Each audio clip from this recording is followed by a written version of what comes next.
ಮೂರನೆಯ ಕಾರ್ಯಕ್ರಮ ಸಹ ಬಹಳ ವಿಶೇಷವಾದ ಕಾರ್ಯಕ್ರಮ, ಹರಿಕಥಾ ಶ್ರವಣ. ಕುಮಾರಿ ಗೌರಿ ಎನ್ ಪ್ರಸಾದ್ ಮತ್ತು ಕುಮಾರಿ ಪ್ರಜ್ಞಾ ಎನ್ ಪ್ರಸಾದ್ ಅವರಿಂದ ಹರಿಕಥಾ ಶ್ರವಣ. ಕುಮಾರಿ ಮಾಳವಿಜಿಯವರಿಂದ ವೈಲಿನ್, ಚಿರಂಜೀವಿ ಸ್ವರೂಪ್ ರಾವ್ ಅವರಿಂದ ಮೃದಂಗ. Kumari Gauri and Prasad studying in 10th Standard Presidency School. Kumari Pragna and Prasad studying in 6th Standard Presidency School are daughters of Sri Nanjunda Prasad R and Srimati Sahana and Prasad. Both are learning Carnatic music from Akkare sisters and Harikathe from their grandfather, Sri Lakshmi Narayan K, and have performed Harikathe in and around Bengaluru and at various places and have also won many awards. We welcome Gauri and Pragna to the concert.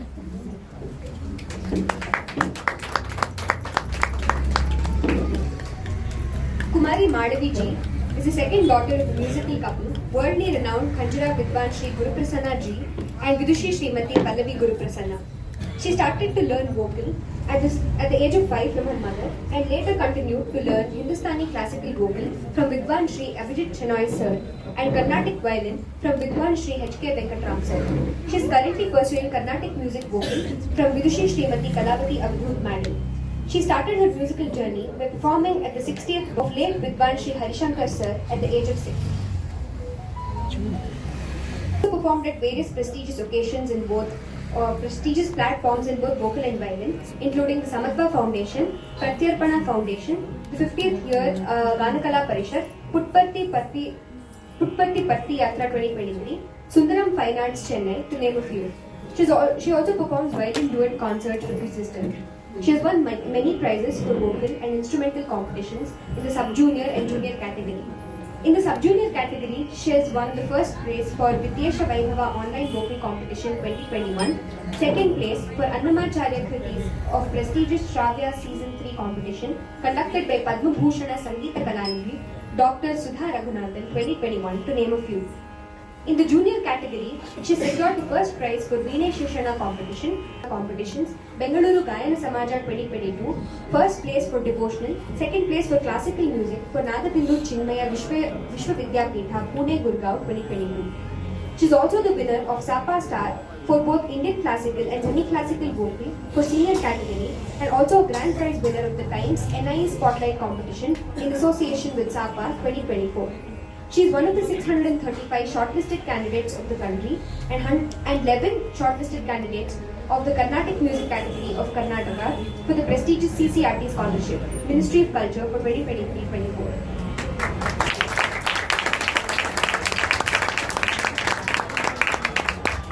She is currently studying in 8th standard in Sudarshan Vidya Mandir. Chiranjeevi Swaroop Rao is the son of Sri Prasanna Rao RT and Srimati Shubhashri P. Rao, currently studying second year BCom in Jain University and is learning Mridangam, Khanjara and Kolokol under the guidance of Vidwan Srinivas Murthy sir since 8 years. He has completed senior grade Tadavadi examinations and has performed in various prestigious platforms including the Bengaluru Gayan Samaja competition and has won many prizes. We welcome all the artists to the event.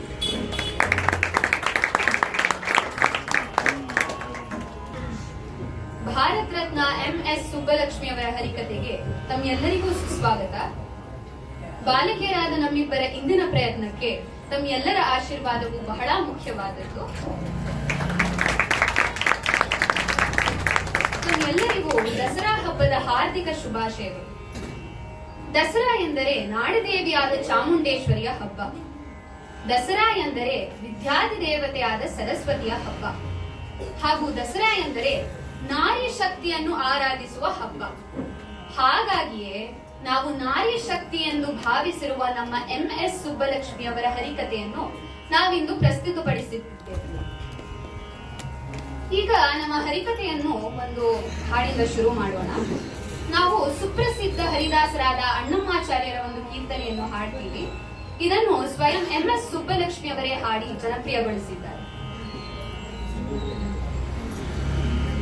Narayana Srimannarayana Srimannarayana ಶರಣ ಶ್ರೀಮನ್ನಾರಾಯಣ ಶ್ರೀಮನ್ನಾರಾಯಣ ಶ್ರೀಮನ್ನಾರಾಯಣ ಶ್ರೀ ಪರಮೇಶ್ವರ ಶ್ರೀಮನ್ನಾರಾಯಣ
ಷಣ್ಮುಖವಡಿವು ಎಂದರೆ ಸುಬ್ಬಲಕ್ಷ್ಮಿಯವರ ತಾಯಿ. ನಾವಿಲ್ಲಿ ಗಮನಿಸಬಹುದು, ಸುಬ್ಬಲಕ್ಷ್ಮಿಯವರ ಹೆಸರಲ್ಲಿ ಎಲ್ಲೂ ಅವರ ತಂದೆಯ ಹೆಸರು ಬರಲ್ಲ. ಯಾಕಪ್ಪ ಅಂದ್ರೆ ಷಣ್ಮುಖವಡಿವು ಅವರು ದೇವದಾಸಿ ಮನೆತನಕ್ಕೆ ಸೇರಿದ ಹೆಣ್ಣು ಮಗಳು. ಹಾಗಾಗಿ ತಾಯಿಯ ಹೆಸರಲ್ಲೇ, ತಾಯಿಯ ನೆರಳಲ್ಲೇ ಬಾಳಿದವರು ನಮ್ಮ MS ಸುಬ್ಬಲಕ್ಷ್ಮಿಯವರು. ಸುಬ್ಬಲಕ್ಷ್ಮಿಯವರು ಜನಿಸಿದ್ದು 16 ಸೆಪ್ಟೆಂಬರ್ 1916ರಂದು. ನಾವೆಲ್ಲರೂ ಹೋದ ತಿಂಗಳಿನ್ನು ಅವರ 108ನೇ ಜನ್ಮದಿನವನ್ನು ಬಹಳ ಸಂಭ್ರಮದಿಂದ ಆಚರಿಸಿದ್ದೇವೆ. ಆದರೆ 16 ಎನ್ನುವ ಮಹತ್ವ ಏನು? ನ್ಯೂಮರಾಲಜಿ ತಿಳಿದರೆ ಗೊತ್ತಿರುತ್ತೆ. 16 ಎಂದರೆ 1 + 6 = 7. 7 ಎಂದರೆ ಸಪ್ತ ಸ್ವರಗಳ ಪ್ರತೀಕ. ಇದರರ್ಥ ಏನಪ್ಪಾ ಅಂದ್ರೆ ಸುಬ್ಬಲಕ್ಷ್ಮಿಯವರಿಗೆ ಹುಟ್ಟಿನಿಂದಲೇ ಸಪ್ತ ಸ್ವರಗಳು ಕೂಡ ಕರಗತವಾಗಿದ್ದವು ಎಂದರ್ಥ. 9 ಎಂದರೆ ನವರಸಗಳ ಪ್ರತೀಕ. ಇದರರ್ಥ ಏನಪ್ಪಾ ಅಂದ್ರೆ ಸುಬ್ಬಲಕ್ಷ್ಮಿಯವರು ಸಪ್ತ ಸ್ವರಗಳ ಮೂಲಕ ನವರಸಗಳನ್ನು ಸಮರ್ಪಕವಾಗಿ ವ್ಯಕ್ತಪಡಿಸುತ್ತಿದ್ದರು ಎಂದರ್ಥ. ಸುಬ್ಬಲಕ್ಷ್ಮಿಯವರು ಅವರ ಹೆಸರಿಗೆ ತಕ್ಕಂತೆ ಬಾಳಿದವರು. ಸುಬ್ಬು ಅಥವಾ ಸುಬ್ಬ ಎಂದರೆ ನಮ್ಮ ಸಂಸ್ಕೃತದ ಶುಭ ಎನ್ನುವ ಪದದ ತದ್ಭವ. ಹಾಗಾಗಿ ಅವರು ಎಲ್ಲರಿಗೂ ಒಳ್ಳೆಯದನ್ನೇ ಮಾಡುತ್ತಾ, ಒಳ್ಳೆಯದನ್ನೇ ಬಯಸುತ್ತಾ ಬಾಳಿದರು. ಸುಬ್ಬಲಕ್ಷ್ಮಿಯವರಿಗೆ ಶಕ್ತಿವೇಲು ಎನ್ನುವ ಒಬ್ಬ ಅಣ್ಣ ಇರ್ತಾರೆ, ಹಾಗೂ ವಡಿವಾಂಬ ಎನ್ನುವ ಒಬ್ಬರು ತಂಗಿ ಕೂಡ ಇರ್ತಾರೆ. ಅವರ ಅಮ್ಮ ಅವರನ್ನ ಪ್ರೀತಿಯಿಂದ ಕುಂಜಮ್ಮ, ಕುಂಜ, ಕುಂಜ ಅಂತ ಕರೀತಾ ಇರ್ತಾರೆ. ಸುಬ್ಬಲಕ್ಷ್ಮಿಯವರ ತಾಯಿ ನುರಿತ ವೀಣಾವಾದಕಿ ಹಾಗೂ ಹಾಡುಗಾರಿಕೆ ಆಗಿರ್ತಾರೆ. ಆಮೇಲೆ ಷಣ್ಮುಖವಡಿವು ಅವರ ಅಮ್ಮ ಅಂದ್ರೆ ಸುಬ್ಬಲಕ್ಷ್ಮಿಯವರ ಅಜ್ಜಿಯಾದ ಅಕ್ಕಮ್ಮಾಳಿ ಎನ್ನುವರು, ಅವರು ಕೂಡ ಒಳ್ಳೆ ವೈಲಿನ್ ವಾದಕಿ ಆಗಿರ್ತಾರೆ. ಹಾಗಾಗಿ ಸುಬ್ಬಲಕ್ಷ್ಮಿಯವರಿಗೆ ಸಂಗೀತ ಎನ್ನುವುದು ರಕ್ತಗತವಾಗೇ ಬಂದ್ಬಿಟ್ಟಿರುತ್ತೆ.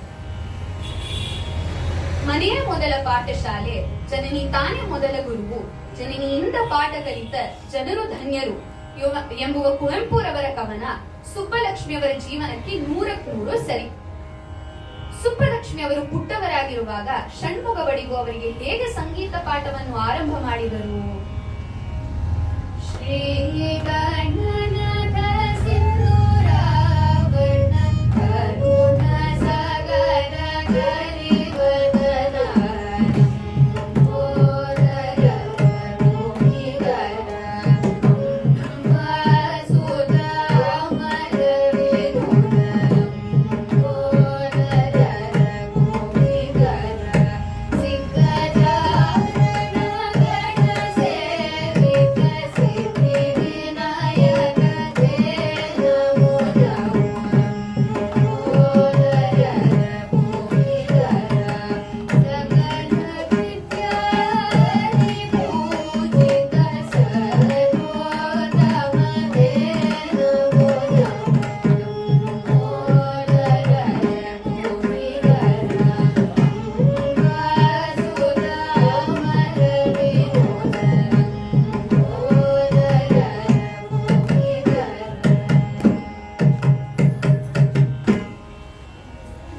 ಹೀಗೆ ಸುಬ್ಬಲಕ್ಷ್ಮಿಯವರ ಸಂಗೀತ ಪಾಠ ಆರಂಭವಾಗಿತ್ತು. ಸುಬ್ಬಲಕ್ಷ್ಮಿಯವರು ಸೆಮ್ಮನ್ಗುಡಿ ಶ್ರೀನಿವಾಸ ಅಯ್ಯರ್ನವರಿಂದಾನು ಬಹಳ ಸಂಗೀತದ ಬಗ್ಗೆ ಕಲಿತಿದ್ದಾರೆ. ಹಾಗಾಗಿ ಸೆಮ್ಮನ್ಗುಡಿ ಶ್ರೀನಿವಾಸ ಅಯ್ಯರ್ನವರೇ ಸುಬ್ಬಲಕ್ಷ್ಮಿಯವರ 2ನೆಯ ಸಂಗೀತ ಗುರು ಎಂದರೆ ತಪ್ಪಾಗಲಾರದು. ಸುಬ್ಬಲಕ್ಷ್ಮಿಯವರು 10 ವರ್ಷ ಆಗಿರೋ ಅಷ್ಟೊತ್ತಿನಲ್ಲಿ ಅವರ ಅಮ್ಮನಿಂದ 106 ಕೀರ್ತನೆಗಳನ್ನು ಕಲಿತಿರ್ತಾರೆ. ಅವರು ಚಿಕ್ಕವರಾಗಿರ್ಬೇಕಾದ್ರೆ ಸೇತುಪತಿ ಶಾಲೆ ಎನ್ನುವುದು ಮಧುರೈನ ಹೆಸರುವಾಸಿಯಾದಂತಹ ಶಾಲೆಯಾಗಿತ್ತು. ಅಲ್ಲಿ ಸ್ವತಂತ್ರ ಹೋರಾಟಗಾರ ಹಾಗೂ ಹಾಡುಗಾರರಾದ ಸುಬ್ರಹ್ಮಣ್ಯ ಭಾರತಿಯವರು ಒಬ್ಬ ಶಿಕ್ಷಕರಾಗಿದ್ದರು ಎಂಬುದು ನಮಗೆ ಬಹಳ ಹೆಮ್ಮೆಯ ವಿಷಯ. ಅಲ್ಲಿ ಒಮ್ಮೆ ಷಣ್ಮುಖವಡಿವು ಅವರಿಗೆ ವೀಣಾವಾದನೆಯ ಕಚೇರಿ ಅವಕಾಶ ಸಿಕ್ಕಿರುತ್ತೆ. ಆಗ ಸುಬ್ಬಲಕ್ಷ್ಮಿ ಅವರು ಕಚೇರಿ ಆಗ್ತಾ ಇರ್ಬೇಕಾದ್ರೆ ಅಲ್ಲೇ ಆಚೆ ಆಟ ಆಡ್ತಾ ಇರ್ತಾರಂತೆ. ಷಣ್ಮುಖವಡಿವು ಅವ್ರ ಕಚೇರಿ ಇನ್ನೇನ್ ಮುಗಿತಾ ಬರ್ಬೇಕು ಅನ್ಬೇಕಾದ್ರೆ ಅವರು ಸುಬ್ಬಲಕ್ಷ್ಮಿ ಅವರನ್ನ ನೋಡಿ ಕಚೇರಿಯ ಮುಖ್ಯಸ್ಥರಿಗೆ ಕೇಳ್ತಾರಂತೆ, ನೋಡಿ ಹೀಗೆ ನಮ್ಮ ಮಗಳಿದ್ದಾಳೆ ಸುಬ್ಬಲಕ್ಷ್ಮಿ ಅಂತ, ಅವಳು ಬಹಳ ಚೆನ್ನಾಗಿ ಹಾಡ್ತಾಳೆ, ವೇದಿಕೆ ಮೇಲೆ 1-2 ಕೀರ್ತನೆಗಳನ್ನು ಹಾಡಲು ಅವಕಾಶ ಮಾಡ್ಕೊಡ್ತೀರಾ ಅಂತ ಕೇಳ್ತಾರೆ. ಆಗ ಕಚೇರಿಯ ಮುಖ್ಯಸ್ಥರು ಅವಶ್ಯವಾಗಿ ಅಂತ ಹೇಳಿದಾಗ ಷಣ್ಮುಖವಡಿವು ಅವರು ಕುಂಜ ವಾಯಿಂಗೆ ಅಂತ ಸುಬ್ಬಲಕ್ಷ್ಮಿ ಅವರನ್ನು ಕರೀತಾರೆ. ಸುಬ್ಬಲಕ್ಷ್ಮಿ ಅವರು ಅವ್ರ ತಾಯಿ ಹತ್ರ ಓಡಿ ಬರ್ತಾರಂತೆ. ಈಗಿನ ಕಾಲದಲ್ಲಿ ಅಮ್ಮ ಅಪ್ಪಂದ್ರು ಸಾವಿರಾರು ರೂಪಾಯಿ ಕೊಟ್ಟು ಸಂಗೀತ ಕ್ಲಾಸ್ ಕಳಿಸ್ತಾ ಇರ್ತಾರೆ. ಆದ್ರೂ ಕೆಲವು ಮಕ್ಕಳಿಗೆ ಯಾರು ಮನೆಗ್ ಬಂದ್ರೆ ಅವ್ರ ಮುಂದೆ ಒಂದೆರಡು ಹಾಡ್ ಹೇಳಿ ಅಂದ್ರೆ ಅವರು ಹಿಂಜರಿತಾರೆ. ಏನೋ ಚೂರು ಒತ್ತಾಯ ಮಾಡಿದ್ರೆ you made me embarrass myself in front of everyone ಒನ್ ಅಂತ ಇಂಗ್ಲಿಷ್ ಅಲ್ಲಿ ಬೇರೆ ಡೈಲಾಗ್ ಹೊಡಿತಾರೆ. ಆದ್ರೆ ನಮ್ ಸುಬ್ಬಲಕ್ಷ್ಮಿ ಅವರು ಆ ತರ ಅಲ್ವೇ ಅಲ್ಲ. ಅವ್ರ ಅಮ್ಮನ ಮಾತನ್ನ ಪಾಲಿಸಿ ಅವ್ರ ವೇದಿಕೆ ಏರೇ ಬಿಡ್ತಾರೆ. ಅದು ಬೇರೆ ಏನು, ಸುಬ್ಬಲಕ್ಷ್ಮಿ ಅವರು ಬಹಳ ಬಡತನದಲ್ಲಿ ಬೆಳೆದವರು. ಅವರ ಲಂಗದ ಬಣ್ಣ ಎಲ್ಲ ಮಾಸಿ ಹೋಗಿರುತ್ತಂತೆ. ಷಣ್ಮುಗ ಬಡಿಗೂ ಅವ್ರದೇ ಅದೋ ಹಳೇ ಸೀರೆಲ್ ಹೊಲಿಸಿದ್ದೋ ಏನೋ. ಹೀಗೆ ಒಂದ್ ತೋಳ್ ಮೇಲೆ ಒಂದ್ ತೋಳ್ ಕೆಳಗೆ ವೇದಿಕೆ ಮೇಲೆ ಏರಿ ಅಚ್ಚುಕಟ್ಟಾಗಿ ಕೂತ್ಕೊಂಡು ಅವ್ರ ಲಂಗದ ಮೇಲೆ ಮಣ್ಣನ್ನೆಲ್ಲ ಕೊಡುಕೊಂಡು ಹಾಡಕ್ ಶುರು ಮಾಡೇ ಬಿಡ್ತಾರಂತೆ. ಸಮಯ ಮುರ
ಅವರು 13 ವರ್ಷ ಆಗುವಷ್ಟರಲ್ಲಿ ಬಹಳ ಕಚೇರಿಗಳನ್ನು ಕೊಟ್ಟಿರ್ತಾರೆ. ಯಾಕಪ್ಪ ಅಂದ್ರೆ ಅವರ ತಾಯಿಗೆ ಅವರ ಸಂಗೀತದ ಸಾಮರ್ಥ್ಯದ ಮೇಲೆ ಬಹಳ ಭರವಸೆ ಇರುತ್ತೆ. ಹಾಗಾಗಿ ಅವರು ತಮ್ಮ ಮಗಳಿಗೆ ಕಚೇರಿಗಳ ಅವಕಾಶವನ್ನು ಕೊಡಿಸಲು ಬಹಳ ಪ್ರಯತ್ನ ಪಡ್ತಾ ಇರ್ತಾರೆ. ಕೆಲವೊಮ್ಮೆ ಅವರಿಗೆ ಸಿಕ್ಕಿದ್ದ ಕಚೇರಿಗಳ ಅವಕಾಶಗಳನ್ನು ಕೂಡ ಸುಬ್ಬಲಕ್ಷ್ಮಿ ಅವರಿಗೆ ಕೊಡಿಸ್ಬಿಡ್ತಾ ಇರ್ತಾರೆ. ಇದೇ ತರ ಸುಬ್ಬಲಕ್ಷ್ಮಿ ಅವರಿಗೆ ಒಮ್ಮೆ 20 ವರ್ಷ ಆಗಿರ್ಬೇಕಾದ್ರೆ ಷಣ್ಮುಗ ಬಡಿಗೂ ಹಾಗೂ ಸುಬ್ಬಲಕ್ಷ್ಮಿ ಅವರು ಮದ್ರಾಸಿಗೆ ವಲಸೆ ಮಾಡ್ತಾರೆ ಮಧುರೈನಿಂದ. ಅದು ಕಚೇರಿಗಳ ಅವಕಾಶವನ್ನು ಹುಡುಕೊಂಡು. ಆಗ ಮದ್ರಾಸ್ನಲ್ಲಿ ತಾಯಿ ಮಗಳಿಗೆ ಆಶ್ರಯ ನೀಡಿದ್ದೆ ವೀಣಾ ಧನಮ್ಮಾಳ್ನವರು. ವೀಣಾ ಧನಮ್ಮಾಳ್ ಅಂದ್ರೆ ಅವರು ಪ್ರಸಿದ್ಧ ವೀಣಾವಾದಕಿ. ಅವರು ಕೂಡ ದೇವದಾಸಿ ಮನೆತನಕ್ಕೆ ಸೇರಿದ ಹೆಣ್ಣು ಮಗಳೇ. ಟಿ ಬೃಂದಾ ಹಾಗೂ ಟಿ ಮುಕ್ತಾ ಎನ್ನುವ ಹಾಡುಗಾರ್ತಿಯರ ಜೋಡಿ ಕೇಳಿರಬಹುದು. ಅವರ ಅಜ್ಜಿಯೇ ವೀಣಾ ಧನಮ್ಮಾಳ್ ಹಾಗೂ ಪದ್ಮವಿಭೂಷಣ ಬಾಲ ಸರಸ್ವತಿ ಅವರ ಅಜ್ಜಿ ಕೂಡ ವೀಣಾ ಧನಮ್ಮಾಳ್ನವರು. ನಾವಿಲ್ಲಿ ನೋಡ್ಬೋದು, ದೇವದಾಸಿ ಮನೆತನ ಆದ್ರೂ ಇವರ ಮನೆತನದಲ್ಲಿ ಹೇಗೆ ಸರಸ್ವತಿ ಒಲಿದಿದ್ದಾಳೆ ಅಲ್ವಾ. ಅಲ್ಲಿ ಷಣ್ಮುಗ ಬಡಿಗೂ ಅವರು ಮದ್ರಾಸ್ನಲ್ಲಿ ಇರ್ಬೇಕಾದ್ರೆ ಮದ್ರಾಸ್ ಮ್ಯೂಸಿಕ್ ಅಕಾಡೆಮಿಯ ಸಮ್ಮೇಳನದವರು ಕಚೇರಿಯ ಏರ್ಪಾಡನ್ನು ಮಾಡ್ತಾ ಇದ್ದಾರೆ ಎನ್ನುವ ವಿಷಯ ಅವ್ರಿಗೆ ತಿಳಿದು ಬರುತ್ತೆ. ಆಗ ಕೆ ಸುಬ್ರಹ್ಮಣ್ಯಂ ಎಂದರೆ ಪದ್ಮಾ ಸುಬ್ರಹ್ಮಣ್ಯಂನವರ ತಂದೆ ಹಾಗೂ ವೀಣಾ ಧನಮ್ಮಾಳ್ ಇವರಿಬ್ಬರ ಶಿಫಾರಸಿನಿಂದಲೂ ಕೂಡ ಸುಬ್ಬಲಕ್ಷ್ಮಿ ಅವರಿಗೆ ಮದ್ರಾಸ್ ಮ್ಯೂಸಿಕ್ ಅಕಾಡೆಮಿಯಲ್ಲಿ ಕಚೇರಿಯನ್ನು ಕೊಡಿಸಲು ಪ್ರಯತ್ನಿಸ್ತಾರೆ. ಆದ್ರೆ ಸಮ್ಮೇಳನದವರು ಏನೇ ಅಂದ್ರೂ ಸುಬ್ಬಲಕ್ಷ್ಮಿ ಅವರಿಗೆ ಕಚೇರಿ ಅವಕಾಶ ಕೊಡುವುದಿಲ್ಲ ಅನ್ಬಿಡ್ತಾರೆ. ಯಾಕಪ್ಪ ಅಂದ್ರೆ ಆಗಿನ ಕಾಲದಲ್ಲಿ ಹೆಣ್ಮಕ್ಳು ಏನ್ ಬಾರಿ ಹಾಡ್ಯಾರು ಎಂಬ ಒಂದು ಧೋರಣೆ ಇತ್ತು. ಹಾಗೂ ಹೆಣ್ಮಕ್ಳು ದೊಡ್ಡ ವೇದಿಕೆ ಏರುವುದು ಅಂದ್ರೆ ಸಮಾಜ ಅದನ್ನು ಒಪ್ಪುತ್ತಲೇ ಇರಲಿಲ್ಲ. ಮೇಲಾಗಿ ಸುಬ್ಬಲಕ್ಷ್ಮಿ ಅವರು ಬೇರೆ ದೇವದಾಸಿ ಮನೆತನಕ್ಕೆ ಸೇರಿದ ಹೆಣ್ಣು ಮಗಳು. ಹಾಗಾಗಿ ಎಲ್ಲರಿಗೂ ಅವರನ್ನು ಕಂಡ್ರೆ ಒಂದು ತಿರಸ್ಕಾರದ ಭಾವನೆ ಇತ್ತು. ಆದರೆ ಅದೃಷ್ಟ ಸುಬ್ಬಲಕ್ಷ್ಮಿ ಅವರ ಕೈಯಲ್ಲೇ ಇತ್ತೋ ಏನೋ. ಅವರ ಪೂರ್ವ ನಿಯೋಜಿತ ಕಾರ್ಯಕ್ರಮಕ್ಕೆ ಅರಿಯಾಕುಡಿ ರಾಮಾನುಜ ಅಯ್ಯಂಗಾರ್ನವರು ಮದ್ರಾಸ್ನಲ್ಲಿ ಇರಕ್ ಆಗ್ಲಿಲ್ಲ. ಅಂದ್ರೆ ಇವತ್ ಸಂಜೆ ಕಚೇರಿ ಇದೆ ಅಂದ್ರೆ ಇವತ್ ಬೆಳಗ್ಗೆ ಅವ್ರು ಮದ್ರಾಸ್ನಲ್ಲಿ ಇಲ್ಲ. ಆಗ ಆ ಅವಕಾಶ ಸುಬ್ಬಲಕ್ಷ್ಮಿ ಅವರ ಕೈಗೆ ಬಂದ್ಬಿತ್ತು. ಆದ್ರೆ ಆಗ ಒಂದು ಸಮಸ್ಯೆ. ಅದೇನಪ್ಪಾ ಅಂದ್ರೆ ಸುಬ್ಬಲಕ್ಷ್ಮಿ ಅವರಿಗೆ ಪಕ್ಕವಾದ್ಯ ಯಾರು ನುಡಿಸುವುದು ಅಂತ. ಯಾಕಪ್ಪ ಅಂದ್ರೆ ಆಗಿನ ಕಾಲದಲ್ಲಿ ಹೆಣ್ಮಕ್ಳಿಗೆ ಪಕ್ಕವಾದ್ಯ ವಾದನೆ ಮಾಡ್ಬಿಟ್ರೆ ಆ ಗಂಡ ಕಲಾವಿದರಿಗೆ ಕಚೇರಿ ಅವಕಾಶಗಳೇ ಸಿಗುವುದಿಲ್ಲ, ಅವರ ಗೌರವನೇ ಕಡಿಮೆ ಆಗುತ್ತೆ ಎನ್ನುವಂತಹ ಒಂದು ಧೋರಣೆ. ಆದರೆ ಆಗ ಮನನೊಂದ ಸುಬ್ಬಲಕ್ಷ್ಮಿ ಹಾಗೂ ಷಣ್ಮುಗ ಒಡಿವು ಅವರ ನೆರವಿಗೆ ಬಂದವರೇ ನಮ್ಮ ಕರ್ನಾಟಕದ ಹೆಮ್ಮೆಯ ಪುತ್ರರಾದ ಪಿಟೀಲ್ ಚೌಡಯ್ಯನವರು. ಚೌಡಯ್ಯನವರ ಕಲಾವಿದರ ಸ್ನೇಹಿತರೆಲ್ಲ ಅವ್ರಿಗೆ ಹೇಳ್ತಾರಂತೆ, ನೋಡು ಚೌಡಯ್ಯ, ಈ ತರ ಗೊತ್ತು ಗುರಿ ಇಲ್ದಲೇ ಇರೋ ಹೆಣ್ಮಕ್ಳಿಗೆಲ್ಲ ನೀನ್ ಪಕ್ಕವಾದ್ಯ ನುಡಿಸ್ಬಿಟ್ರೆ ಮುಂದೆ ನಿನಗೆ ಕಚೇರಿಗಳ ಅವಕಾಶ ಸಿಗ್ದಲೇ ಇರೋ ಹಾಗಾಗುತ್ತೆ, ಹುಷಾರ್ ಅಂತ ಹೇಳ್ತಾರಂತೆ. ಆದ್ರೆ ಚೌಡಯ್ಯನವರು ಸುಬ್ಬಲಕ್ಷ್ಮಿ ಅವರಿಗೆ ಬೆನ್ನೆಲುಬಾಗಿ ನಿಂತೇ ಬಿಟ್ಟಿರ್ತಾರಂತೆ. ಅಂದು ಸುಬ್ಬಲಕ್ಷ್ಮಿ ಅವರು ಹಾಗೂ ಚೌಡಯ್ಯನವರು ಮದ್ರಾಸ್ ಮ್ಯೂಸಿಕ್ ಅಕಾಡೆಮಿಯ ಸಮ್ಮೇಳನದಲ್ಲಿ ಹೇಗೆ ಕಚೇರಿಯನ್ನು ನಡೆಸಿಕೊಟ್ರು?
ಪ್ರೇಕ್ಷಕರಲ್ಲಿ ನೆರೆದಿದ್ದ ಗಣ್ಯರೆಲ್ಲರೂ ಸುಬ್ಬಲಕ್ಷ್ಮಿ ಅವರನ್ನು ಕರ್ನಾಟಕ ಸಂಗೀತದ ಕ್ಷೇತ್ರದ ಹೊಸ ನಕ್ಷತ್ರ ಎಂದೇ ವರ್ಣಿಸಿದ್ದಾರೆ.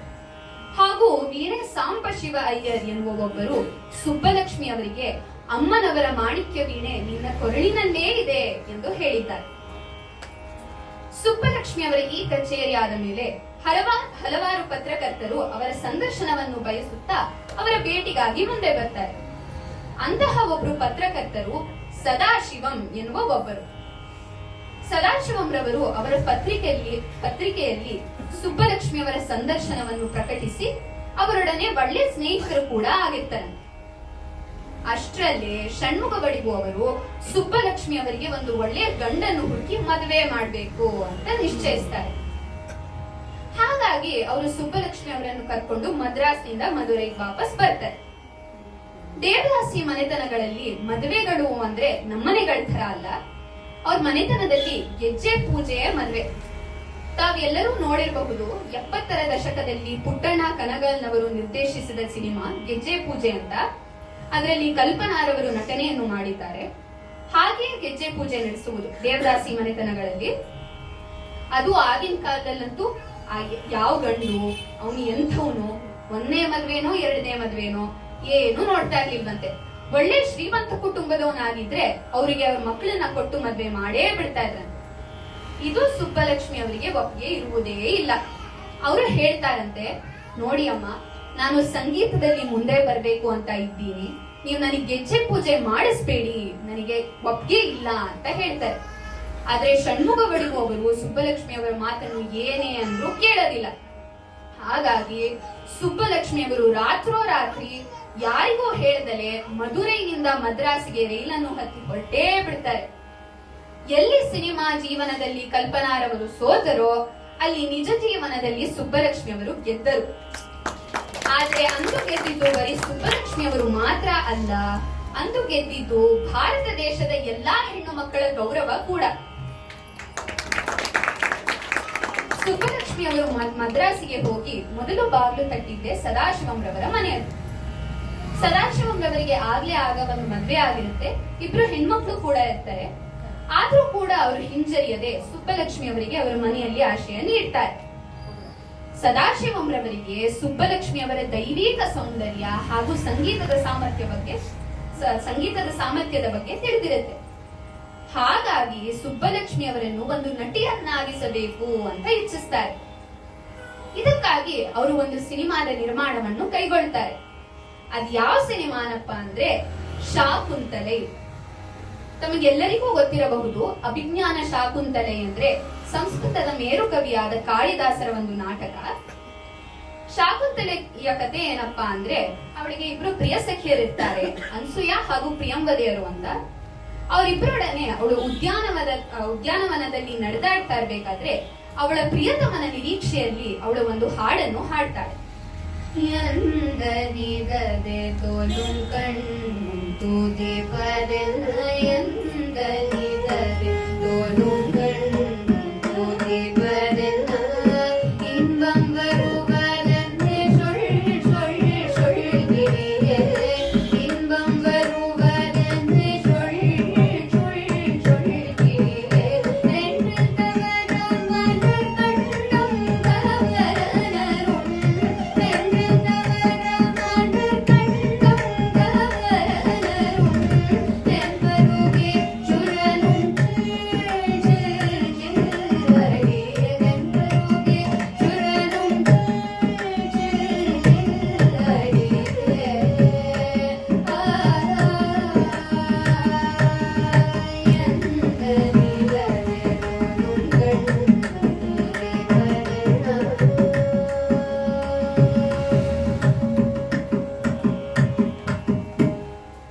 ಇದಿಷ್ಟು ಶಾಕುಂತಲೆಯ ಕಥೆ.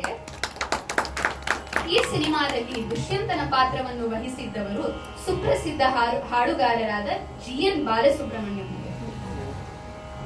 ಈ ಸಿನಿಮಾ ಬಹಳ ಜಯಭೇರಿ ಬಾರಿಸಿ ಸದಾಶಿವಂರವರಿಗೆ ಈ ಸಿನಿಮಾದಿಂದ ಬಹಳ ಹಣ ಸಂಪಾದನೆ ಆಗುತ್ತಂತೆ. ಇದಾದ ಮೇಲೆ ಕಾಕತಾಳೀಯ ಎನ್ನುವ ಹಾಗೆ ಸದಾಶಿವಂರವರ ಮೊದಲನೆಯ ಪತ್ನಿ ನಿಧನರಾಗ್ತಾರೆ. ಹಾಗಾಗಿ ಅವರು ಸುಬ್ಬಲಕ್ಷ್ಮಿ ಅವರಿಗೆ ನನ್ನನ್ನು ಮದ್ವೆ ಆಗ್ತೀಯಾ ಅಂತ ಕೇಳ್ಕೊತಾರೆ. ಸುಬ್ಬಲಕ್ಷ್ಮಿ ಅವರು ಆಗಿನ್ನು ಬಹಳ ಚಿಕ್ಕವರು, ಅಮ್ಮನ ಮನೆ ಕೂಡ ಬಿಟ್ಟು ಬಂದಿರ್ತಾರೆ. ಹಾಗಾಗಿ ಸದಾಶಿವಂರವರ ಕೋರಿಕೆಯನ್ನು ಒಪ್ಕೋತಾರೆ. ಸುಬ್ಬಲಕ್ಷ್ಮಿ ಹಾಗೂ ಸದಾಶಿವಂರವರು ಮದುವೆ ಆದ ಮೇಲೆ ಸದಾಶಿವಂರವರಿಗೆ ಮತ್ತೊಂದು ಇಚ್ಛೆ ಇರುತ್ತೆ. ಅದು ಏನಪ್ಪಾ ಅಂದ್ರೆ, ಸುಬ್ಬಲಕ್ಷ್ಮಿ ಅವರು ಬರೀ ತಮಿಳುನಾಡಿನಲ್ಲಿ ಮಾತ್ರ ಅಲ್ಲ, ಇಡೀ ಭಾರತ ದೇಶದಲ್ಲೇ ಪ್ರಸಿದ್ಧ ನಟಿ ಆಗಬೇಕು ಅಂತ, ಆಲ್ ಇಂಡಿಯಾ ಸ್ಟಾರ್ ಆಗಬೇಕು ಅಂತ ಇಚ್ಛಿಸ್ತಾರೆ. ಹಾಗಾಗಿ ಅವರು ಮತ್ತೊಂದು ಸಿನಿಮಾದ ನಿರ್ಮಾಣ ಮಾಡಿದ್ರು. ಅದ್ಯಾವ ಸಿನಿಮಾನಪ್ಪ ಅಂದ್ರೆ ಭಕ್ತ ಮೀರಾ. ಮೀರಾಬಾಯಿ ಒಬ್ಬ ರಜಪೂತ ರಾಜಕುಮಾರಿ. ಅವಳು ಚಿಕ್ಕ ವಯಸ್ಸಿನಿಂದಲೇ ಶ್ರೀಕೃಷ್ಣನೇ ತನ್ನ ಗಂಡ ಎಂದು ಭಾವಿಸಿ ಅವನನ್ನು ಬಹಳ ಭಕ್ತಿಯಿಂದ ಪೂಜಿಸ್ತಾ ಇರ್ತಾಳೆ. ಆದ್ರೆ ಅವಳಿಗೆ ರಜಪೂತ ಸಂಪ್ರದಾಯದ ಪ್ರಕಾರ ಭೋಜರಾಜ ಸಿಸೋಡಿಯಾ ಎನ್ನುವ ಒಬ್ಬ ರಜಪೂತ ರಾಜಕುಮಾರನಿಗೆ ಮದುವೆ ಮಾಡಲಾಗುತ್ತೆ. ಮದುವೆ ಆದ ಮೇಲೆ ಮೀರಾಬಾಯಿ ಅವಳ ಗಂಡನ್ ಕೇಳ್ಕೊತಾಳಂತೆ, ನನ್ನ ಗಿರಿಧರ ಗೋಪಾಲನ ಒಂದು ಮಂದಿರವನ್ನು ನಿರ್ಮಾಣ ಮಾಡ್ಕೊಡ್ತೀರಾ ಅಂತ. ಆಗ ಮಂದಿರದ ನಿರ್ಮಾಣವಾಗಿ ಗಿರಿಧರ ಗೋಪಾಲನ ಪ್ರಾಣ ಪ್ರತಿಷ್ಠಾಪನೆ ಆದಾಗ ಸಂತಸಗೊಂಡ ಮೀರಾ, ಗಿರಿಧರ ಗೋಪಾಲ ಬಾಲ, ಗಿರಿಧರ ಗೋಪಾಲ ಬಾಲ, ಗಿರಿಧರ ಗೋಪಾಲ, ಶ್ರಾವಣ ಶರೀರ ಕೌಸುಭಹಾರ, ಶ್ರಾವಣ ಶರೀರ ಕೌಸುಭಹಾರ, ತೀರ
ಕೀರ್ತಿ ಗಳಿಸುತ್ತಾಳೆ ಅಂದ್ರೆ ಅವಳ ಬಗ್ಗೆ ಮಾತುಕತೆ ಒಮ್ಮೆ ಅಕ್ಬರ್ನ ಆಸ್ಥಾನದಲ್ಲೂ ಕೂಡ ನಡೆಯುತ್ತೆ.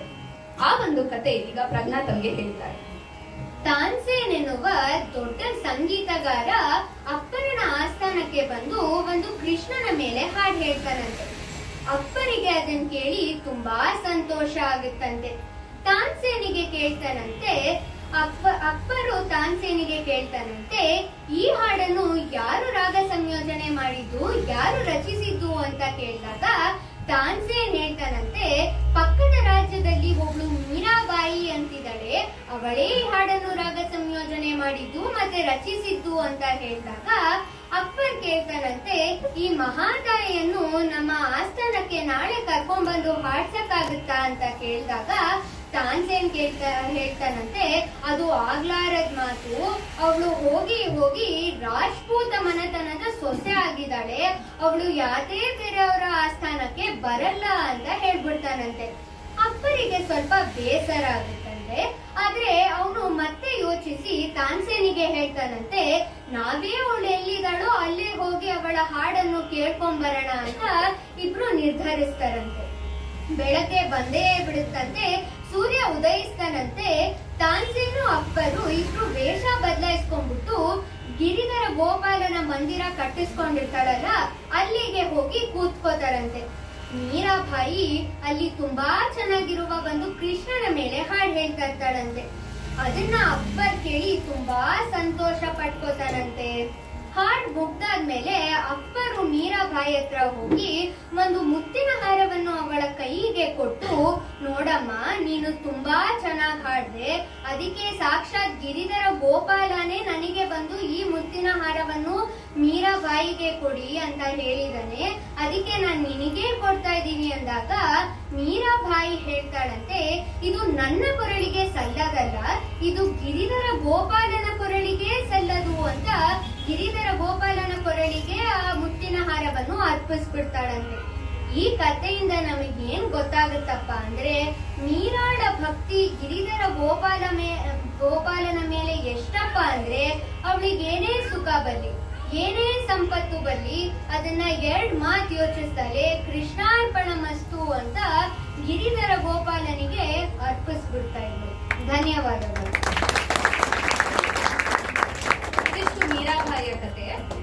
ನಾವಿಲ್ಲಿ ಗಮನಿಸಬಹುದು ಹೇಗೆ ಮೀರಾಬಾಯಿ ಕೃಷ್ಣನನ್ನು ಭಕ್ತಿಯಿಂದ ಪೂಜೆ ಮಾಡಿ ಕೃಷ್ಣನಿಗೆ ಅವಳ ಜೀವನವನ್ನು ಮುಡಿಪಾಗಿಟ್ಟಿದ್ದಳೋ, ಹಾಗೆಯೇ ಸುಬ್ಬಲಕ್ಷ್ಮಿಯವರು ಕೂಡ ಸಂಗೀತಕ್ಕೆ ಅವರ ಜೀವನವನ್ನು ಮುಡಿಪಾಗಿ ಇಟ್ಟಿದ್ದರು.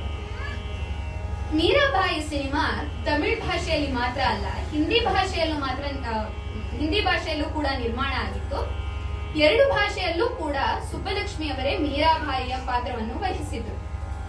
ಮೀರಾಬಾಯಿಯ ಸಿನಿಮಾ ಕೂಡ ಜಯಭೇರಿ ಬಾರಿಸಿ ಎಲ್ಲರೂ ಸುಬ್ಬಲಕ್ಷ್ಮಿಯವರ ಹೊಗಳಿಕೆಯನ್ನೇ ಹಾಡ್ತಾ ಇದ್ರು. ಅದರಲ್ಲೂ ಪ್ರಸಿದ್ಧ ಸ್ವತಂತ್ರ ಹೋರಾಟಗಾರರೆಲ್ಲರೂ ಸುಬ್ಬಲಕ್ಷ್ಮಿಯವರ ಹಾಡುಗಾರಿಕೆಯನ್ನು ಬಹಳ ಮೆಚ್ಚುತ್ತಾರೆ. ಜವಾಹರ್ಲಾಲ್ ನೆಹರೂರವರು ಸುಬ್ಬಲಕ್ಷ್ಮಿಯವರಿಗೆ ಹೇಳಿದ್ದಾರೆ, I am only the prime minister of this nation, but you are the queen for the entire world of music. ನಾನು ಈ ದೇಶಕ್ಕೆ ಪ್ರಧಾನಿ ಮಾತ್ರ, ಆದ್ರೆ ನೀನು ಇಡೀ ಸಂಗೀತದ ಜಗತ್ತಿಗೆ ಮಹಾರಾಣಿ ಅಂತ ಹೇಳಿದ್ದಾರೆ. ಸುಬ್ಬಲಕ್ಷ್ಮಿ ಹಾಗೂ ಸದಾಶಿವಂ ದಂಪತಿಗೆ ದಾನ ಧರ್ಮಗಳಲ್ಲಿ ಎತ್ತಿದ ಕೈ. 1963ರಲ್ಲಿ ಚೀನಾ ಹಾಗೂ ಭಾರತದ ವಿರುದ್ಧ ಒಂದು ಬಲಿಷ್ಠ ಯುದ್ಧ ನಡೆಯಿತು. ಆ ಯುದ್ಧದಲ್ಲಿ ಸೋಲನ್ನು ಕಂಡ ಭಾರತ ಅದರ ಸೈನಿಕರನ್ನು ಅಪಾರ ಸಂಖ್ಯೆಗಳಲ್ಲಿ ಕಳೆದುಕೊಂಡಿತ್ತು. ಆಗ ಮೃತ ಸೈನಿಕರ ಪರಿವಾರಗಳಿಗೆ ಪರಿಹಾರವನ್ನು ಬೇಡುತ್ತಾ ಒಂದು ಸೈನಿಕರ ತಂಡ ಸುಬ್ಬಲಕ್ಷ್ಮಿಯವರ ಕಚೇರಿಗೆ ಬಂದಿರುತ್ತದೆ. ಆಗ ಸುಬ್ಬಲಕ್ಷ್ಮಿಯವರು ಅವರ ಕಚೇರಿಯ ಮಧ್ಯವೇ ಅವರ ಕೈಯಲ್ಲಿದ್ದ ಚಿನ್ನದ ಬಳೆಗಳನ್ನು ಕಳಚಿ ಸೈನಿಕರಿಗೆ ಕೊಟ್ಬಿಡ್ತಾರಂತೆ. ಇದನ್ನು ನೋಡಿದ ಪ್ರೇಕ್ಷಕರಲ್ಲಿ ನೆರೆದಿದ್ದ ಹೆಂಗಸರೆಲ್ಲರೂ ಕೂಡ ಅವರು ಧರಿಸಿದ್ದ ಚಿನ್ನಾಭರಣಗಳೆಲ್ಲವನ್ನೂ ಕೂಡ ಸೈನಿಕರ ಜೋಳಿಗೆಗೆ ಹಾಕಲು ಶುರು ಮಾಡ್ತಾರಂತೆ. ಅಂದು ಸೈನಿಕರ ಜೋಳಿಗೆಗೆ ಸುಮಾರು 2 ಕೆಜಿಯಷ್ಟು ಚಿನ್ನಾಭರಣಗಳು ಸೇರಿದೆ ಎಂಬುದು ಇಂದಿಗೆ ಇತಿಹಾಸ. ಸುಬ್ಬಲಕ್ಷ್ಮಿ ಅವರು 1963ರಲ್ಲಿ ಪ್ರಕಟಿಸಿದ ವೆಂಕಟೇಶ ಸುಪ್ರಭಾತವು ಇಂದಿಗೂ ಮನೆ ಮನೆಯ ಸುಪ್ರಭಾತವಾಗಿದೆ ಎಂಬುದು ನಮಗೆ ಬಹಳ ಹೆಮ್ಮೆಯ ವಿಷಯ. ಸುಬ್ಬಲಕ್ಷ್ಮಿ ಅವರು ವೆಂಕಟೇಶ ಸುಪ್ರಭಾತದ ಸಮಸ್ತ ಮಾರಾಟದ ಹಕ್ಕುಗಳನ್ನು ತಿರುಪತಿ ದೇವಸ್ಥಾನಕ್ಕೆ ನೀಡಿದ್ದಾರೆ. ಅದರಿಂದ ಬರುವ ಸಮಸ್ತ ಆದಾಯವು ಇಂದಿಗೂ ಕೂಡ ತಿರುಪತಿ ದೇವಸ್ಥಾನದವರು ನಡೆಸುವ ವೇದ ಪಾಠಶಾಲೆಗೆ ಸಲ್ಲುತ್ತದೆ. 1966 ಸುಬ್ಬಲಕ್ಷ್ಮಿಯವರ ಜೀವನದ ಮೇರು ವರ್ಷವೆಂದೇ ಹೇಳಬಹುದು. ಯಾಕಪ್ಪ ಅಂದ್ರೆ ವಿಶ್ವಸಂಸ್ಥೆಯಿಂದ ಬಂದ ಕರೆಯ ಮೇರೆಗೆ ಸುಬ್ಬಲಕ್ಷ್ಮಿಯವರು ವಿಶ್ವಸಂಸ್ಥೆಯ ನ್ಯೂಯಾರ್ಕ್ ಸಭಾಂಗಣದಲ್ಲಿ ಕಚೇರಿಯನ್ನು ನಡೆಸಿಕೊಟ್ಟರು. ಇಡೀ ವಿಶ್ವದಲ್ಲಿ ಕೆಲವೇ ಸಂಗೀತಗಾರರಿಗೆ ಈ ಅವಕಾಶ ಸಿಕ್ಕಿದೆ ಎಂಬುದನ್ನು ನಾವು ಮತ್ತೆ ಮತ್ತೆ ಗಮನಿಸಬೇಕು. ಅದರಲ್ಲೂ ಸುಬ್ಬಲಕ್ಷ್ಮಿಯವರು ಅಂದು ವಿಶ್ವಸಂಸ್ಥೆಯಲ್ಲಿ ಹಾಡಲು ನಮ್ಮ ಕರ್ನಾಟಕದ ಹರಿದಾಸರಾದ ಪುರಂದರದಾಸರ ಜಗದೋದ್ಧಾರನ ಆಡಿಸಿದಳೆ ಶೋಧ ಎಂಬುವ ಕೃತಿಯನ್ನು ಹಾಡಿದರು ಎಂಬುದು ನಮ್ಮಂತಹ ಕನ್ನಡಿಗರಿಗೆ ಬಹಳ ಹೆಮ್ಮೆಯ ವಿಷಯ. ವಿಶ್ವಸಂಸ್ಥೆಯ ಧ್ಯೇಯವಾದ ಜಗದೋದ್ಧಾರವನ್ನು ಮಾಡುವನು ಶ್ರೀಕೃಷ್ಣ. ಹಾಗಾಗಿ ಈಗ ಆ ಕೀರ್ತನೆಯನ್ನು ಕೇಳೋಣ. ಜಗದೋ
ಸುಬ್ಬಲಕ್ಷ್ಮಿಯವರು ಬಹಳ ಪ್ರಸಿದ್ಧಿ ಗಳಿಸಿದರು ಎಂಬುವ ಮಾತ್ರಕ್ಕೆ ಅವರಿಗೆ ಪ್ರತಿಸ್ಪರ್ಧಿಗಳೇ ಇರಲಿಲ್ಲ ಎಂದೇನಿಲ್ಲ. ಡಿ.ಕೆ. ಪಟ್ಟಮ್ಮಣ್ಣವರು, ಎಂ.ಎಲ್. ವಸಂತಕುಮಾರಿಯವರು ಇವರೆಲ್ಲರೂ ಕೂಡ ಸುಬ್ಬಲಕ್ಷ್ಮಿಯವರ ಸಮಕಾಲೀನರೇ. ಆದರೆ ಡಿ.ಕೆ. ಪಟ್ಟಮ್ಮಣ್ಣವರು ಲಯ ವಿಶೇಷಕ್ಕೆ ಪ್ರಸಿದ್ಧಿ ಗಳಿಸಿದರೆ ಮನೋಧರ್ಮ ಸಂಗೀತಕ್ಕೆ ಎಂ.ಎಲ್. ವಸಂತಕುಮಾರಿಯವರು ಪ್ರಸಿದ್ಧಿ ಗಳಿಸಿದರು. ಆದರೆ ಎಲ್ಲರನ್ನೂ ಮೀರಿಸಿದ ಭಕ್ತಿ ಸಂಗೀತ ನಮ್ಮ ಎಂ.ಎಸ್. ಸುಬ್ಬಲಕ್ಷ್ಮಿಯವರು. ಸುಬ್ಬಲಕ್ಷ್ಮಿಯವರು ಶಂಕರಾಚಾರ್ಯರ ಹಲವಾರು ಕೀರ್ತನೆಗಳನ್ನು ಹಾಡಿ ಜನಪ್ರಿಯಗೊಳಿಸಿದ್ದಾರೆ. ಅದರಲ್ಲಿ ನಮಗೆಲ್ಲರಿಗೂ ಬಹಳ ಜನಪ್ರಿಯವಾದದ್ದು ಭಜಗೋವಿಂದಂ ಕೃತಿ. 60ರ ದಶಕದಲ್ಲಿ ಸುಬ್ಬಲಕ್ಷ್ಮಿಯವರು ಪ್ರಕಟಿಸಿದ ಸ್ವಾತಿ ತಿರುನಾಳ್ ಮಹಾರಾಜರ ರಚನೆಯಾದ ಭಾವಯಾಮಿ ರಘುರಾಮಂ ಕೂಡ ಬಹಳ ಪ್ರಸಿದ್ಧಿಯನ್ನು ಗಳಿಸಿದೆ. ಈಗ ಅದನ್ನು ನಾವು ಕೇಳೋಣ. ಭಾವಯಾಮಿ ರಘುರಾಮಂ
ನಡೆದಂತಹ ಒಂದು ಪ್ರಸಂಗವನ್ನು ಈಗ ಪ್ರಜ್ಞಾ ತಮಗೆ ಹೇಳ್ತಾರೆ.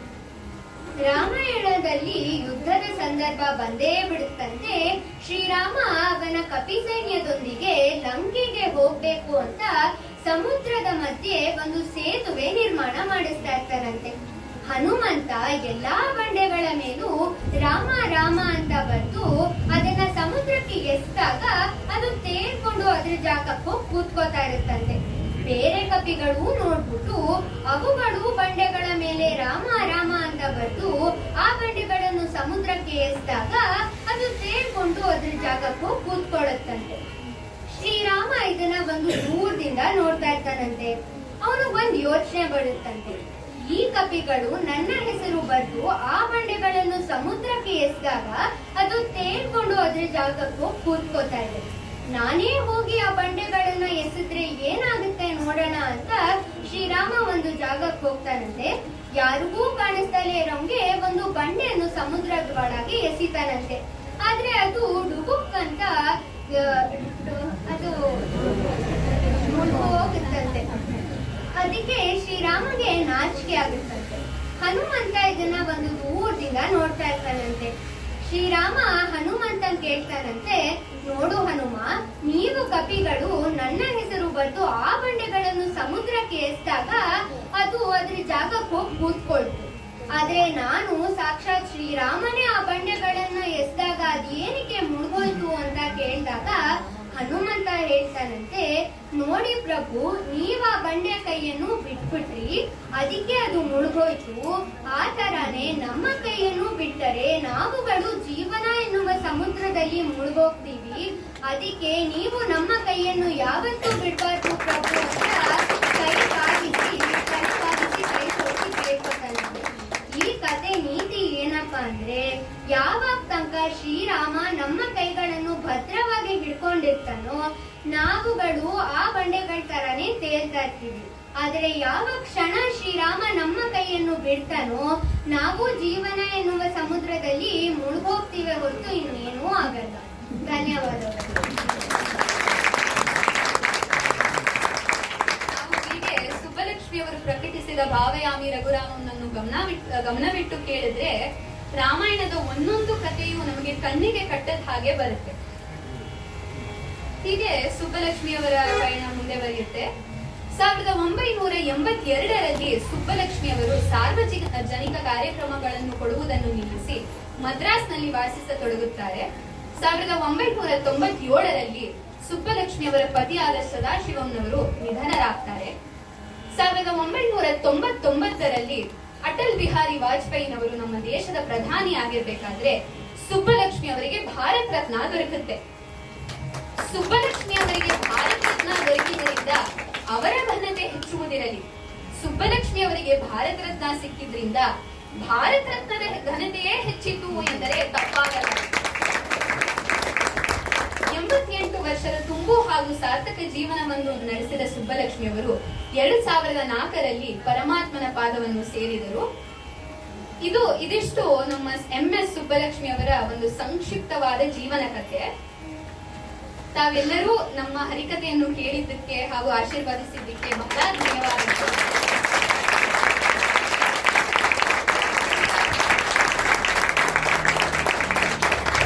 ಈಗ ಒಂದು ಮಂಗಳದಿಂದ ಮುಕ್ತಾಯಗೊಳಿಸೋಣ. ಭಗವಂತ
ಮಧ್ಯಮವರ್ತಿ ಕುಟುಂಬದಿಂದ ಬಂದು ಭಾರತ ರತ್ನದ ಮಟ್ಟದವರೆಗೂ ಏರ್ಬೇಕು ಅಂದ್ರೆ ಇದು ನಾರಿ ಶಕ್ತಿಯ ಪ್ರತೀಕವಲ್ಲದೆ ಮತ್ತಿನ್ನೇನು ಅಲ್ವಾ? ಧನ್ಯವಾದ. Thank you for the wonderful Harikatte presentation. I think this deserves a standing ovation. So I request all of you to stand up and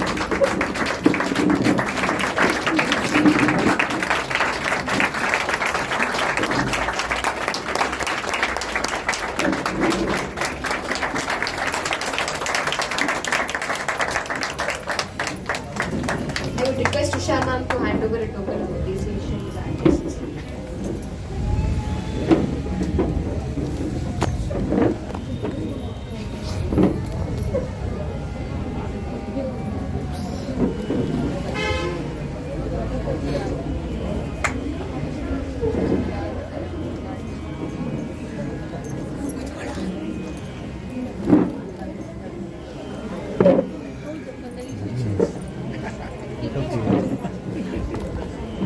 And the Harikatte group. Oh, awesome. And music is back, crazy. She's the mother. My wife. I thought ಗೊತ್ತಾಯ್ತು. My wife. Okay ತುಂಬ ಚೆನ್ನಾಗಿದೆ. In fact, this is 1.5 hours. Oh We have cut short dish. ಹಾಂ ಇವರೇ ಕೈಸಲ್ಲಿ ಇದು 1.5 ಗಂಟೆ ಅದು 45 ನಿಮಿಷ cut ಮಾಡ್ತೀವಿ. ಹಣ್ಣು ಮಿಟಕ್ಸಂಗೆ ಇರಲಿಲ್ಲ, ಅಷ್ಟು ಚೆನ್ನಾಗಿತ್ತು.